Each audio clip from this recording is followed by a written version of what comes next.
كما بدأت هذه الحلقة بكلمات الله. قبل أن أنهيها الحقيقة معايا موضوعين مهمين جدا ما أقدرش أسيبهم. عن موزة بنت جميزة نشوف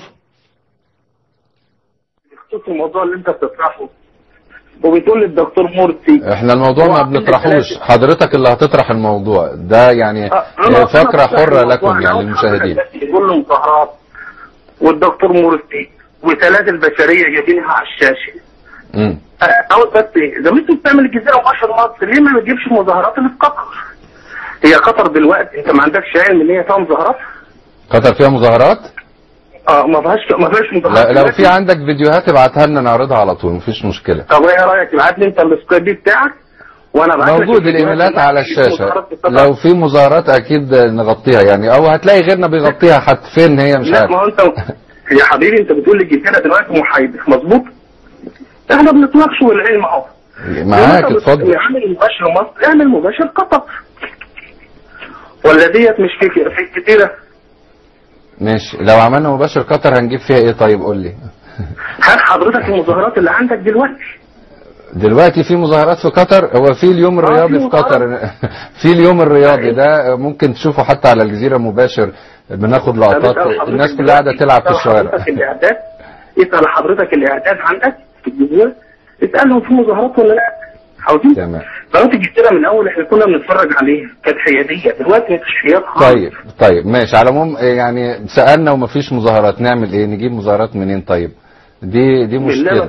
طيب يعني انت شايف يعني معترض على اداء قناة الجزيرة حاجة، وعايزين بالعافية نحط ان في مظاهرات في قطر ده حاجة تانية. لو ليك تحفظ على الجزيرة اتفضل مفيش مشكلة، بس مش هنقدر نجيب اخبار مش موجودة وعلشان يعني نرضي المشاهد يعني او بعض المشاهدين. حضرتك موضوع قطر قول لي الحيادية اللي الجزيرة بتعملها في مصر. انت حضرتك دلوقتي عارض على الشاشة 15 واحد في الحسينية و15 واحد في ابو كبير، كل دول 15 واحد مرصوص بعد 5 متر واقفين. هل دي سلاسل بشرية؟ انت ليك الحكم، لو انت شايف ان هم 15 ومش سلاسل بشرية خلاص يعني يبقى انت وجهة نظرك معتبرة مفيش مشكلة بالنسبة لنا. انت بالله عليك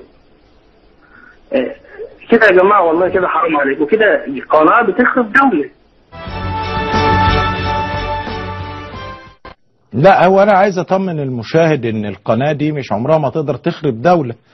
يعني موزة 14 عملية تجميل لو جبنا لها خالتي ام عدس هتبقى احلى منها. ام عدس احلى من موزة بعد ال 14 عملية.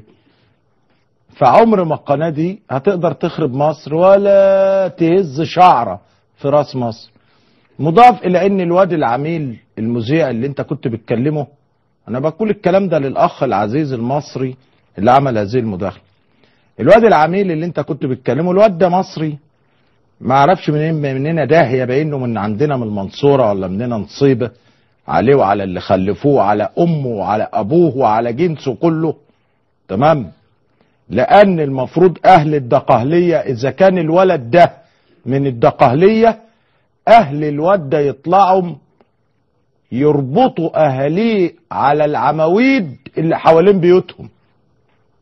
انا مش عارف منين يعني، الله اعلم اذا كان من الدقهليه ولا مش من الدقهليه، لان هو لا اما من الدقهليه لا اما من طنطا. منين يا عماد؟ من طنطا. انا بناشد اهل الغربيه يشوفوا الواد ده منين داهيه عندهم في محافظه الغربيه، ويجيبوا ابوه ويجيبوا امه ويجيبوا اخواته يربطوهم على العواميد ويصوروهم ويبعتوهم لكل وكالات انباء العالم، لان شعب مصر لن يتراجع خطوة واحدة عن ايمانه الشديد بالمقاومة الشعبية.